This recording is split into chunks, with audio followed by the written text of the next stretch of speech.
नमस्कार. महाराष्ट्र लोक न्यूज मध्ये मी संपादक सतीश जगताप आपलं स्वागत करतोय. आपण रामवाडी या ठिकाणी असणारा नवजीवन तरुण मित्र मंडळ, गणेश मित्र मंडळ या मंडळाचे कार्यकर्ते या ठिकाणी आहेत. ते अनेक वर्ष झाले या ठिकाणी सामाजिक उपक्रम गणेश मित्र मंडळाच्या मार्फत करत असतात. आता यंदा काय उपक्रम घेतलेला आहे आणि कशा प्रकारे तुमचं नियोजन असतंय? नमस्कार. आम्ही नवजीवन गणेश तरुण मित्र मंडळ रामवाडी जवळजवळ 1995 पासून हे मंडळ आहे. तरी ह्या मंडळाचे प्रत्येक दिवशी उपक्रम असतात. डान्स कार्यक्रम, संगीत खुर्च्या, परत आता रक्तदानाचा कार्यक्रम ठेवलेला आहे. तर हा कार्यक्रम जवळजवळ 4 वर्ष झाला आम्ही घेतोय.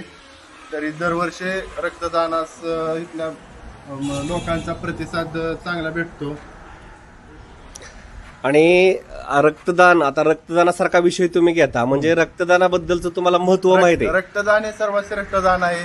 रक्तदानाचा जर आपण रक्त केलं तरी पुढे कोणाचा ना कोणाचा एखाद्याचा जीव वाचतोय, कोणाला रक्तदान. लक्षात घ्या, या ठिकाणी नवजीवन गणेश तरुण मित्र मंडळ रामवाडी या रामवाडीच्या गणेश तरुण मित्र मंडळाने या ठिकाणी घेतलेला जो उपक्रम आहे तो अतिशय स्तुत्य आहे. कारण समाजामध्ये ज्यावेळेस काही अपघात घडतात त्यावेळेस रक्ताची अतिशय गरज असते आणि त्याच्यामध्येच ओ पॉझिटिव्ह जो काय ज्याची गरज असते असं रक्त मिळत नाही. आणि अशाच प्रकारच्या उपक्रमातून जर रक्त संकलन झालं तर हे समाजासाठी अतिशय चांगलं काम आहे. महाराष्ट्र लोक न्यूजसाठी मी संपादक सतीश जगताप, रामवाडी, इंदापूर.